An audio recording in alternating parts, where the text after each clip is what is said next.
جیسے ہی پارس کے آفس سے نکلا، سامنے سے آتے تنویر صاحب اسے دیکھ کر ٹھٹکے، پھر رکے، حیرت سے اس کی طرف آئے۔ وہ ذرا سا مسکرایا، پھر پلٹ کر دیکھا۔ پارس ویسے ہی ٹکٹکی باندھے فوٹو فریم کو دیکھ رہی تھی۔ فیضی، تم امریکہ سے کب آئے؟ ساتھ ہی انہوں نے پارس کی سمت دیکھا۔ وہ اب مطالعے کے لیے کوئی فائل کھول رہی تھی۔ آہستہ، تنویر بھائی، یہاں مجھے فائز حسن کے نام سے پکارا جاتا ہے اور اسی نام سے پکارا جائے گا جب میں میڈم پارس کا فائنینشیل ایڈوائزر بھرتی کر لیا جاؤں گا۔ کیا مطلب؟ یعنی تم… ان کی آنکھوں میں پریشانی اتری، پھر سے پارس کو دیکھا۔ وہ متوجہ نہیں تھی۔ میرے آفس میں آؤ، دھیمی سرگوشی میں کہہ کر وہ مڑ گئے۔ وہ ہلکی سی مسکراہٹ کے ساتھ ان کے پیچھے ہو لیا۔ چند منٹ بعد وہ تنویر صاحب کے آفس میں ان کے سامنے بیٹھا تھا۔ اس کا انداز پرسکون تھا، جبکہ تنویر صاحب فکر مند دکھائی دے رہے تھے۔ مجھے شروع سے بتاؤ، سارا کیا معاملہ ہے؟ سمپل، میں بھائی جی کی موت کا سراغ لگانے آیا ہوں۔ اس کی بات پر تنویر صاحب کے چہرے پر تذبذب اترا۔ تم جانتے ہو ان کی موت کیسے ہوئی تھی؟ آپ بتائیے کیسے ہوئی تھی؟ وہ سیڑھیوں سے گرے تھے۔ کیا واقعی تنویر بھائی؟ اس کا انداز سر تھا۔ فیضی، یہ سیڑھیوں والی بات تو پارس نے سب کو بتائی ہے، مگر میرے لیے زیادہ اہم وہ بات ہے جو آپ نے مجھے ان کی وفات کے بعد امریکہ فون کر کے بتائی تھی۔ وہ میرا وہم بھی ہو سکتا ہے اور وہ آپ کا وہم نہیں تھا۔ آپ بہت کلیئر تھے اس بارے میں کہ جب بھائی جی کو غسل دیا گیا تو آپ نے واضح طور پر ان کے سر کے پچھلے حصے میں کسی نوکیلی چیز کے کھپ جانے کا نشان دیکھا تھا۔ میں اب بھی کلیئر ہوں، وہ جلدی سے بولے، اور یہی وہ زخم تھا جو انہیں سیڑھیوں سے گرنے پر آیا، جس کی وجہ سے ان کا انتقال ہوا۔ بجا فرمایا آپ نے، مگر یاد کریں آپ ہی نے مجھے بتایا تھا کہ اس وقت سیڑھیوں پر یا ان کے دامن میں کوئی ایسی نوکیلی چیز نہیں تھی جس کے اوپر گرنے سے اس طرح کی چوٹ آتی۔ ایسا ہی تھا، انہوں نے ہار تسلیم کر لی۔ میں اپنی کہی ساری باتوں پر قائم ہوں، تم سے بحث کر کے میرا کوئی مقصد تمہیں کوئی بھی انتہائی قدم اٹھانے سے روکنا تھا فیضی، مگر حقیقت یہ ہے کہ میرے ذہن نے کبھی اس ظاہری حادثے کو قبول نہیں کیا، نہ ہی میں اسے قبول کر سکوں ہوں۔ اس کے چہرے پر کرب اتر آیا۔ چند ثانیے کو کمرے میں خاموشی چھا گئی۔ تم جنازہ بھی نہیں پڑھ سکے، کاش میرا تم سے جلدی رابطہ ہو جاتا۔ پارس نے بس تھوڑا بہت اوپر انتظار کیا، پھر تدفین کروا دی۔ سویرا کی فلائٹ کا مسئلہ تھا، وہ بھی نہیں آ سکی، اور تم سے تو بات ہی تیسرے دن ہو پائی، وہ افسوس سے یاد کر کے کہہ رہے تھے۔ اور اس سے زیادہ دردناک بات کیا ہوگی تنویر بھائی کے بھائی جی کے انتقال والے دن میں پاکستان میں ہی تھا، اور 3 دن بعد ہر شے سے بے خبر جب واپس پہنچا تو آپ کے میسیجز دیکھے۔ تنویر صاحب کا منہ کھلے کا کھلا رہ گیا۔ تم تب پاکستان میں تھے؟ تو کیا تم رضوان سے ملے تھے؟ تم کہاں تھے؟ آخری دفعہ کب بات ہوئی تھی تمہاری ان سے؟ وہ بے اختیار آگے کو ہوئے۔ چہرے پر پریشانی، تجسس، حیرت سب واضح تھا۔ امریکہ میں آخری بات 4 دسمبر کی رات کو ہوئی تھی، جب میں پاکستان آنے کے لیے پیکنگ کر رہا تھا۔ ان کا فون آیا تھا، مگر میں نے انہیں اپنی آمد کا نہیں بتایا۔ اس سے ٹھیک 4 دن بعد میں ادھر پہنچ چکا تھا۔ یہ وہی دن تھا جس رات بھائی جی کی ڈیتھ ہوئی تھی۔ وہ بول رہا تھا اور آنکھوں میں کرچیاں سی چبھ رہی تھیں۔ میں نے انہیں اپنی آمد کی اطلاع اس لیے نہیں دی تھی کہ میں ان سے ملنے سے پہلے پارس میڈم کے بارے میں تحقیق کرنا چاہتا تھا۔ تنویر صاحب سانس روکے اس کی بات سن رہے تھے۔ وہ میز پر رکھے پیپر ویٹ کو دیکھ رہا تھا اور کہتا جا رہا تھا، پہلے 2 دن میں نے پارس کے بارے میں تحقیق کی۔ مجھے معلوم ہوا کہ وہ ایک عام غریب سی لڑکی تھی جس کی گویا لاٹری نکل آئی تھی، اور کچھ نہیں جان سکا۔ پھر اسی دوپہر میں بھائی جی سے ملنے چلا آیا۔ کہتے ہوئے اس نے کھڑکی کی طرف دیکھا۔ یہ کھڑکی چھوٹی تھی، مگر اس سے بھی ہوٹل کا عقبی حصہ اور سیاہ گیٹ دکھائی دیتا تھا۔ ادھر اسی گیٹ پر کھڑے ہوئے میں نے دیکھا تھا ان دونوں کو۔ کہتے ہوئے اس نے لمحے بھر کو آنکھیں موندی۔ بند پلکوں کے پار ایک یاد جھلملانے لگی تھی۔ ہوٹل کے عقبی گیٹ کے آس پاس پہاڑیوں اور سڑک پر برف جمی تھی، ہر سو سفیدی تھی۔ وہ گیٹ کے پیچھے کھڑا گردن اٹھائے اوپر دیکھ رہا تھا۔ اس نے سویٹر کے اوپر جیکٹ اور سر پر اونی ٹوپی لے رکھی تھی۔ اوپر دکھائی دیتا منظر دیکھ کر آنکھوں میں عجیب دکھ اور بے بسی آ گئی تھی۔ اوپر شیشے کی دیوار کے پار کانفرنس روم نمایاں تھا۔ ایک کرسی پر سیاہ بالوں والی لڑکی بیٹھی تھی اور سامنے بھائی جی، لڑکی سر جھکائے مسلسل روتے ہوئے بار بار نفی میں سر ہلا رہی تھی اور بھائی جیسے اسے چپ کروانے بہلانے کی سعی کر رہے تھے۔ فیضی کے آبرو تن گئے، آنکھوں میں خفگی جھلکی۔ اس نے یخ بستہ ہاتھوں کو رگڑ کر گرم کیا اور موبائل نکالا۔ امریکہ کا نمبر رومنگ پر تھا۔ بھائی جی کو کال ملا کر اس نے فون کان سے لگایا۔ گھنٹی جا رہی تھی۔ بھائی جی نے گھنٹی سنی تو بات رکی، ذرا اکتا کر ادھر دیکھا، فون اٹھایا، نمبر پر نگاہ ڈالی اور فون کان سے لگایا۔ ہیلو فیضی، انداز مصروف تھا۔ پارس ایک دم اٹھ کھڑی ہوئی جیسے جانے لگی ہو، جیسے بھائی جی کے منہ سے فیضان کا نام سن کر جانے لگی ہو۔ بھائی جی نے جلدی سے اس کا ہاتھ پکڑ کر جیسے اسے روکا۔ بھائی جی مجھے آپ سے بات کرنی ہے۔ میں بعد میں بات کرتا ہوں تم سے، ابھی میں مصروف ہوں۔ بھائی جی میری بات آپ کی مصروفیت سے زیادہ ضروری ہے، وہ دبے دبے اشتغال سے بولا۔ اوپر جمی نگاہوں میں تپش در آئی تھی۔ کہا نا فیضی، بعد میں بات کرتے ہیں۔ انہوں نے عجلت میں فون بند کر دیا اور پارس کو واپس بٹھایا۔ وہ ساکت ہوا، ہاتھ میں فون پکڑے کھڑا رہ گیا۔ پھر چند لمحے گزرے تو وہ ایک دم مڑا اور پیچھے کھڑی سفید کار رکی اور اس کی طرف بڑھا۔ اس نے آنکھیں کھولیں۔ تنویر صاحب دل جمی سے سن رہے تھے۔ اس رات دیر تک میں انہی سڑکوں پر ڈرائیو کرتا رہا، میں ہوش میں نہیں تھا۔ غصہ، بے بسی، احساس محرومی، پارس سے نفرت، میں نے ہر شے اپنے اندر محسوس کی تھی۔ وہ ایک اداکارہ تھی جو مصنوعی آنسو بہا کر بھائی جی کو اپنے سامنے باندھے بیٹھی تھی، اور اس لیے بھائی جی نے مجھے دھتکارا تھا۔ دیکھو، انہوں نے تمہیں دھتکارا نہیں تھا، صرف بعد میں بات کرنے کا کہا تھا۔ ہو سکتا ہے وہ کسی اہم مسئلے پہ بات کر رہے ہوں۔ بات رویے کی نہیں، اس سیاق و سباق کی ہے جس میں میں نے وہ منظر دیکھا۔ صرف پارس کی وجہ سے میں ان سے نہیں مل سکا۔ اس دن انہوں نے 2-3 بار مجھے کال کی، میں نے فون آف ہی کر دیا تھا، بس پاگلوں کی طرح ڈرائیو کرتا رہا۔ اس رات میں ہوش میں نہیں تھا، دل کرتا تھا کسی پہاڑ سے گاڑی دے ماروں۔ ایسا تو نہ تھا، مگر میں پھر بھی رات میں اسلام آباد آ چکا۔ فون آف کر رکھا، سب سے دور ہوٹل میں لیٹا رہا۔ اگلے دن فلائٹ تھی۔ تیسرے روز جب میں امریکہ پہنچا تو گھر کے فون پر آپ سب کے پیغامات سنے، مگر تب تک بہت دیر ہو چکی تھی۔ اس کی آنکھوں کی شدت ضبط سے سرخ پڑ رہی تھی، چہرے پر نفرت کی پتھراہٹ تھی۔ چند لمحے مزید سر کے آفس پہ چھایا تناؤ اب ڈھل کر ترحم ہمدردی میں بدلنے لگا۔ تنویر صاحب کی پریشانی گم ہوئی، اب فقط فکر مندی رہ گئی۔ اب تم نام بدل کر یہاں کیوں آئے ہو؟ پہلے میں اپنے نام سے آنا چاہتا تھا، بھائی جی کا بھائی بن کر ان کی قبر دیکھنے، مگر پھر رک گیا۔ یہ خیال کہ مجھے یہاں آپ کے اور افضل بابا کے سوا کوئی نہیں جانتا، مجھے ایک دوسری نہج پر سوچنے پر مجبور کر گیا۔ اب اسی لیے میں فائز حسن کے روپ میں بھائی جی کے قتل کا سراغ لگانے آیا ہوں۔ تمہیں کیا لگتا ہے؟ تنویر صاحب قدرے توقف سے بولے۔ سامنے کی بات ہے، بھائی جی کو قتل کیا گیا ہے، اور یہ کام پارس کے علاوہ کوئی نہیں کر سکتا۔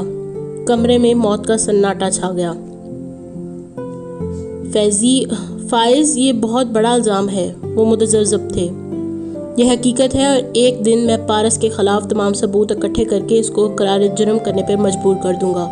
آپ دیکھیے گا۔ چند ثانیے پہلے کی تکلیف اب اس کے لہجے سے غائب تھی۔ اس کی جگہ سرد مہری چبھن اور حد درجے اعتماد نے لے لی تھی۔ اور اگر اس نے تمہیں پہچان لیا؟ وہ مجھے نہیں پہچانتی، بے فکر رہیں۔ وہ مجھ سے کبھی نہیں ملی، اور نہ ہی میری شکل بھائی جی سے ملتی ہے جو وہ مجھے پہچان لے۔ تصویر کا ویسے مجھے کوئی شوق نہیں ہے، اور جو میری پرانی تصویر فیملی البم میں ہے وہ سب لاہور میں پڑے ہیں۔ بھائی جی 1-2 دن کے لیے یہاں دورے پر آئے تھے، بس اچانک سے شادی کے اور یہیں رہنے لگے۔ وہ اپنے ساتھ یہاں کچھ ایسا نہیں لائے تھے جس میں میری تصویر ہوں، نہ کبھی وہ پارس کو لاہور لے کے گئے۔ افضل بابا نے خود یہ بات کہی کہ پارس نے رضوان حیات کے بھائی کو کبھی نہیں دیکھا۔ وہ سانس لینے کو رکا۔ ابھی جب میں اس سے ملا تو اس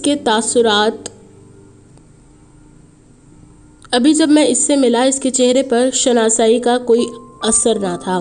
وہ اچھی اداکارہ نہیں ہے۔ بھائی جی کا ذکر کیا تو اس کے تاثرات فوراً بدل گئے۔ اگر وہ مجھے پہچانتی ہوتی تو اس کے تاثرات زیادہ تیزی سے بدلنے چاہیے تھے۔ وہ پرسکون تھا، مگر تنویر صاحب کی فکر مندی ابھی بھی کم نہیں ہوئی تھی۔ اور اگر وہ تمہیں پہچان گئی تو؟ قتل اس نے کیا ہے، ڈرنا اسے چاہیے۔ میں کس بات سے ڈروں؟ تنویر صاحب لاجواب ہو گئے۔ فیضی نہیں فائز، تم جذباتی ہو مگر اس کے باوجود تم نے کبھی کوئی احمقانہ حرکت نہیں کی۔ میں تمہیں عرصے سے جانتا ہوں، اس لیے میری تم سے بس ایک درخواست ہے کہ پلیز جو بھی کرنا سوچ سمجھ کر کرنا۔ ہو سکتا ہے کہ واقعی ایک حادثہ ہو، وہ بہت جلد معلوم ہو جائے گا، وہ پر عزم ٹھوس انداز میں کہتا ہوا اٹھ کھڑا ہوا۔ تنویر صاحب کی فکر ابھی تک کم نہیں ہوئی تھی۔ ہوٹل کے عقبی حصے پر شام ڈھل رہی تھی۔ سرسبز پہاڑیاں، گہری کھائی، ویران مگر خوبصورت علاقہ۔ وہ ہر شے سے بے نیاز صبح کے انداز میں چلتی ہوئی گیٹ سے باہر نکلی۔ بس فرق یہ تھا کہ صبح گلاسز آنکھوں پر تھے تو اب گریبان پہ اٹکے تھے۔ ڈرائیور نے اسے دیکھتے ہی کار کا پچھلا دروازہ کھولا۔ وہ چند قدم آگے آئی پھر رک گئی۔ اس کی کار سے ذرا دور ایک چھوٹی پرانے ماڈل کی کار کا بونٹ کھولے صبح والا امیدوار پریشان سا کھڑا تھا۔ کبھی کبھار کوئی تار چھیڑتا، پھر فکر مندی سے سیدھا ہو کر ادھر ادھر دیکھتا۔ پارس نے آنکھیں سکیڑ کر اسے دیکھا، پھر اپنے منتظر کھڑے ڈرائیور کو۔ ذرا سا تذبذب اس کی خوبصورت آنکھوں میں ابھرا۔ پھر وہ آگے آئی، کار میں بیٹھی۔ ڈرائیور نے دروازہ بند کیا تو اس نے اسے روکا۔ فرید خان، ساتھ ہی اپنے طرف کا شیشہ نیچے کیا۔ جی میڈم، وہ معدب سا بولا۔ وہ پیچھے جو صاحب کھڑے ہیں ان سے پوچھو کہ کیا مسئلہ ہوا ہے ان کی کار کے ساتھ، اور دیکھو اگر تم ان کی مدد کر سکتے ہو تو میں انتظار کر لوں گی۔ جی میڈم۔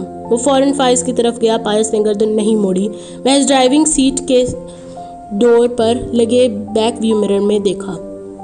ڈرائیور فرید خان اب فائز حسن کے پاس کھڑا کچھ کہہ رہا تھا۔ دونوں میں چند فکروں کا تبادلہ ہوا۔ فائز نے اس کی بات پر چونک کر کار کی طرف دیکھا۔ چہرے پر شرمندگی اتری۔ وہ تیزی سے اس کی طرف آیا۔ سوری میڈم، آپ کو میری وجہ سے زحمت کرنی پڑی، وہ تشکر و احسان مندی سے کار سے ذرا فاصلے پر کھڑے ہوئے کہنے لگا۔ پارس کے تاثرات ویسے ہی سنجیدہ رہے۔ کیا آپ کی کار خراب ہے؟ جی پتہ نہیں ایک دم سے کیا ہو گیا ہے، پرانی چیز کے تو ویسے بھی 100 مسائل ہوتے ہیں۔ یہاں قریب میں کوئی ورک شاپ نہیں ہے، آپ کو مین سٹی جانا پڑے گا۔ آپ کار ادھر لاک کر دیں، فرید خان آپ کو شہر لے جائے گا۔ فائز کے چہرے پر مزید شرمندگی ابھری۔ میم آپ تھینک یو سو مچ، مگر ابھی تو ڈرائیور کو آپ کو بھی چھوڑنا ہوگا، میں کوئی دوسری کنوینس دیکھ لیتا ہوں۔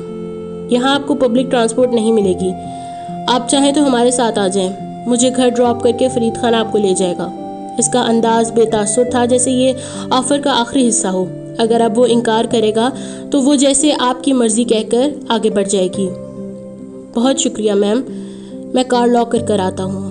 تھوڑی دیر بعد وہ فرید خان کے ہمراہ فرنٹ سیٹ پر بیٹھا تھا اور پارس پچھلی سیٹ پر برجمان باہر دیکھتی رہی۔ کار خاموشی سے اونچے نیچے رستوں پر محو سفر تھی۔ فرنٹ سیٹ پر فائز بیٹھا تھا، وقفے سے ایک نظر بیک ویو مرر پر ڈالتا جو یوں سیٹ تھا کہ پارس کا چہرہ صاف نظر آ رہا تھا۔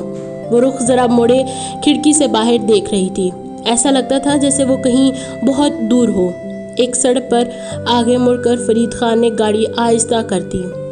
میڈم اندر لے جاؤں گھر تک یا آپ یہیں اتریں گی؟ فائز نے بے اختیار ونڈ سکرین کے پار دیکھا۔ طویل سڑک اونچی ہوتی جا رہی تھی کہ اختتام پر اونچائی پر بنا ایک خوبصورت مخروطی چھت والا بنگلہ تھا جہاں کار رکی تھی۔ وہاں سے بنگلے تک کافی فاصلہ تھا۔ پارس بنا کچھ کہے دروازہ کھول کر اتر گئی اور بنگلے کی طرف چلنے لگی۔ فائز نے بظاہر گھبرا کر فرید خان کو دیکھا۔ آپ انہیں گھر تک چھوڑ آتے، مجھے کوئی جلدی نہیں تھی، میری وجہ سے میڈم ہمیشہ یہیں اترتی ہیں۔ مگر کیوں؟ وہ حقیقتاً چونکا۔ فرید خان نے جواب نہیں دیا، بس خاموشی سے بلند ہوتی سڑک کو دیکھتا رہا جہاں پارس قدم قدم اوپر چڑھ رہی تھی۔ جب تک وہ بحفاظت گھر نہیں پہنچی، فرید خان وہاں سے نہیں ہٹا تھا۔ جب وہ اندر چلی جاتی تب وہ گاڑی گھر تک لے آتا۔ فائز کی نگاہیں بھی وہیں جمی تھیں۔ پارس کے اٹھتے قدم ویسے نہیں تھے جیسے ہوٹل میں داخل ہوتے وقت یا نکلتے وقت تھے۔ اس کی چال آہستہ تھی، شکست خوردہ، کسی اور سوچ میں گم، دنیا سے دور۔ وہ دھیرے دھیرے چلتی اب آدھا رستہ عبور کر چکی تھی۔ کار میں بیٹھے دونوں افراد کی نگاہیں لمحے بھر کو بھی اس سے نہیں ہٹی تھیں۔ ایک کی ذمہ داری اور وفاداری سے لبریز تھیں تو دوسرے کی گہری سوچ اور مستقبل کے منصوبہ بندی سے۔ دفعتاً پارس رکی، سڑک کے درمیان میں کھڑی ان کی جانب پشت تھی۔ اس کے بائیں ہاتھ گہری کھائی اور دائیں ہاتھ پہاڑ تھا۔ وہ آگے جانے کے بجائے دائیں ہاتھ کو آئی۔ وہاں پہاڑ کو کاٹ کر بنائی گئی سیڑھیاں تھیں جو اوپر کسی پار تک جاتی تھیں۔ سیڑھیوں کے دونوں اطراف تا سڑک پہاڑ سے چپکا جنگلہ تھا جس کا واحد مقصد اس جگہ کی تخصیص تھا۔ پارس سیڑھیوں کے قدموں میں رکی اور گردن اٹھا کر اوپر دیکھا، جس کا نیم رخ مزید واضح ہوا۔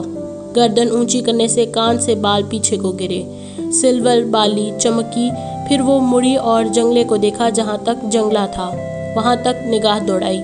نگاہ تھک گئی تو وہ گھر کی سمت مڑ گئی۔ اس کی طرف پشت کیے وہ اب دھیرے دھیرے قدم اٹھاتی آگے جا رہی تھی۔ یہ وہ جگہ ہے جہاں ہمارے صاحب کا انتقال ہوا تھا، ڈرائیور نے سادگی سے بتایا۔ فائز کو جھٹکا لگا۔ اس نے بے یقینی سے ڈرائیور کو دیکھا۔ وہ سیڑھیاں یہ سیڑھیاں تھیں؟ میں سمجھا تھا کہ وہ گھر کے اندر کی سیڑھیاں ہوں گی۔ وہ لمحے بھر کو غائب دماغ ہوا۔ وہ یہی جگہ تھی، یہیں گرے تھے صاحب۔ ساتھ ہی ڈرائیور نے مغموم انداز میں سر جھٹکا۔ پارس گھر کے قریب پہنچ چکی تھی۔ فرید خان نے کار اسٹارٹ کر دی۔ فائز ابھی تک گہری نگاہوں سے پارس کا تعاقب کر رہا تھا۔ پارس نے چھوٹا سا لکڑی کے جنگلے کا سفید گیٹ عبور کیا۔ اس کے قدموں میں تھکاوٹ تھی، چہرے پر بھی تھکاون تھی۔ گیٹ بند کرتے ہوئے وہ پلٹی تو دور جاتی گاڑی اب موڑ کاٹ چکی تھی۔ پارس نے ابھی بھی گاڑی کے بجائے ان سیڑھیوں کو دیکھا۔ آنکھوں میں چھائی اداسی گہری ہو گئی۔ وہ پلٹ کر آئی، ڈھلان پر بنے لان کے زینے چڑھنے لگی۔ آدھی سیڑھیوں کے درمیان وہ رکی اور جیسے غائب دماغی سے وسطی زینے کو دیکھا۔ اس وقت شام کا نیلگوں پن گہرا ہو رہا تھا۔ ایسے میں اچانک کہیں سے سیڑھیوں پر ڈھیر ساری روشنی اتر آئی۔ لمحے بھر کو وہ سیڑھیاں ایک کچے پکے مکان کے صحن کے ساتھ بنے زینے میں ڈھل گئیں۔ صحن میں چند عورتیں جمع تھیں، سفید چادر پر دائرے میں بیٹھی گٹھلیاں پڑتی عورتیں۔ ان سب سے الگ تھلگ زینے کے وسط میں ایک 12-13 برس کی لڑکی بیٹھی تھی۔ لمبے بال، سانولا رنگ، بڑی بڑی پرکشش آنکھیں جن میں خوف و یاسیت اتری تھی۔ وہ گھٹنے سینے سے لگائے ہراساں سی بیٹھی تھی۔ گھٹنوں اور سینوں کے درمیان ایک مردانہ ٹوپی بھی جکڑ رکھی تھی۔ دفعتاً نیچے عورتوں کے درمیان سے ایک عورت اٹھ کھڑی ہو کر اوپر آتی دکھائی دی۔ اس کا رنگ سانولا، کانوں میں سونے کی بالیاں اور آنکھوں میں کرختگی و شاطر پن تھا۔ وہ اوپر وسطی زینے پر آ کے رکی۔ پارو، ادھر کیوں بیٹھی ہو؟ اس کے انداز میں نرمی اور ہمدردی نہیں تھی، سختی یا کرختگی بھی نہیں تھی، بس مشینی سا انداز تھا۔ لڑکی نے آنکھیں اٹھائیں، ان میں ویرانی تھی۔ امی، ابا واقعی چلا گیا ہے؟ ساتھ میں سیاہ آنکھوں کے کٹورے لبلبا گئے تھے۔ لیکن کتنی دفعہ بتاؤں مر گیا ہے تیرا ابا؟ آواز میں جذبہ ابھرا، غصہ تیش مگر آواز ہلکی رکھی۔ چھوڑ گیا ہے وہ ہم سب کو، اور یہ کیوں تو اس کی ٹوپی پکڑ کے بیٹھی ہے؟ ادھر دے۔ عورت نے لڑکی کے گھٹنوں میں دبی ٹوپی کھینچی، وہ کراہ کر رہ گئی۔ کس کام کی ہے یہ ٹوپی؟ ردی والے کو بیچو تو بھی 2 آنے بھی نہ ملے۔ مگر تیرا بھی کیا قصور پارو؟ ابے نے کون سا پیچھے خزانہ چھوڑے ہیں جن کو دل سے لگا کر بیٹھے؟ حق ہاں۔ وہ سر ہلاتی نیچے واپس جانے لگی، پھر کسی خیال کے تحت واپس مڑی۔ اور ہاں، کل سے اسکول ضرور جائیو، پڑھ لکھ کر اب تو نے ہی گھر چلانا ہے پارو۔ بھائی تیرا چھوٹا ہے، آگے اسے بھی پڑھنا ہے، میری ہڈیوں میں اب زور نہیں رہا۔ اس نے ماتھے پر ہاتھ مارا۔ اب وہ عدت بھی پوری کرنی ہے، موئے مولوی بھی معافی نہیں دیتے۔ ایسا کر، کل اسکول کے بعد تو لفافے بنانے والی فیکٹری جانا، یہ ساتھ والی صفیہ بھی جاتی ہے، اس کے ساتھ چلی جانا، اب تو نے ہی کرنا ہے جو بھی کرنا ہے پارو۔ ایک دم کسی بچے کے رونے کی آواز سے بولنے کی آواز آئی۔ ہراساں بیٹھی لڑکی نے بے اختیار بیرونی دروازے کی سمت دیکھا۔ امی، شکیل پھر سے لڑ رہا ہے۔ چپ کر، تیرا بھائی نہیں لڑتا، یہ سارے محلے کے مرن جوگے لڑکے بچے اسے تنگ کرتے ہیں۔ ٹھہر ذرا، میں ان کی خبر لیتی ہوں۔ وہ جارحانہ انداز میں باہر کو لپکی۔ بی بی آپ آ گئیں، کھانا لگاؤں؟ افضل بابا سیڑھیوں کے اوپر کھڑے اسے پکار بیٹھے تو وہ جیسے کسی خواب سے جاگی۔ ایک نظر پھر سے زینے کو دیکھا اور سر جھٹک کر اوپر چڑھنے لگی۔ مجھے بھوک نہیں ہے، بعد میں کھا لوں گی، سنجیدگی مگر نرمی سے کہتی وہ اندر کی طرف بڑھ گئی۔ بوڑھا بابا سر ہلاتا ہوا برآمدے کی دوسری سمت چلا گیا۔ پارس نے لاؤنج میں قدم رکھا۔ بڑے صوفے پر پیر اوپر کر کے بیٹھی عورت کا چہرہ اس کی یاد والے چہرے جیسا تھا۔ فرق اتنا تھا کہ اب اس کے سامنے کے بال سفید تھے، دوپٹہ سر پر لے کر کانوں کے پیچھے عرض رکھا تھا۔ کانوں میں اب ہلکی بالیوں کی جگہ سونے کے بڑے بڑے جھمکے تھے۔ ملازمہ پلیٹ میں روسٹ کا پیس لیے جھکی کھڑی تھی اور وہ عورت فیروزہ مائی نخوت سے بوٹی توڑ کر کھا رہی تھی۔ ابھی پوری نہیں گلی، اندر گلابی پن ہے، بہت ہڈ حرام ہو گئی ہو تم، ٹھیک سے پکایا کرو، اب جاؤ اور باقی پیس ابھی تیل سے نہ نکالنا۔ جی میڈم۔ ملازمہ سیدھی ہوئی اور جانے کے لیے مڑی۔ یہ تو ادھر دو۔ فیروزہ مائی نے پلیٹ اسی نخوت سے اس کے ہاتھ سے لی۔ ملازمہ گڑبڑا کر پلیٹ اسے تھما کر کچن میں سے بھاگی۔ فیروزہ مائی نے کرسپی چکن روسٹ کی ران کا پیس اٹھایا اور دانتوں سے کاٹا۔ پارس دروازے میں کھڑی تھی۔ فیروزہ مائی نے ابھی اس کو نہیں دیکھا تھا، وہ ویسے بھی اندھیرے میں تھی۔ ماں روشنی میں بیٹھی تھی، پھر بھی اس کی نگاہوں کے سامنے والا منظر اندھیرے میں ڈوب گیا۔ ایک نیم تاریک کمرہ، چھت سے لٹکتا زرد بلب، چارپائی پر بیٹھی سیاہ بالوں اور مرجھائی آنکھوں والی لڑکی، جس کی نگاہیں ساتھ بیٹھے اپنے سے 4-5 سال بڑے بھائی کی پلیٹ پر تھیں، جس میں سالن کے اوپر ران والی بوٹی اور سینے کی ایک بوٹی رکھی تھی۔ پھر اس نے اپنی پلیٹ کو دیکھا، اس میں گردن والی بوٹی تھی۔ امی، اس نے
وہ ماں کی آنکھوں میں دیکھتے ہوئے جذبات سے عاری انداز میں بولی، وہ زیادہ نہیں، بس یہی 10-15 لاکھ تو لگ جائیں گے۔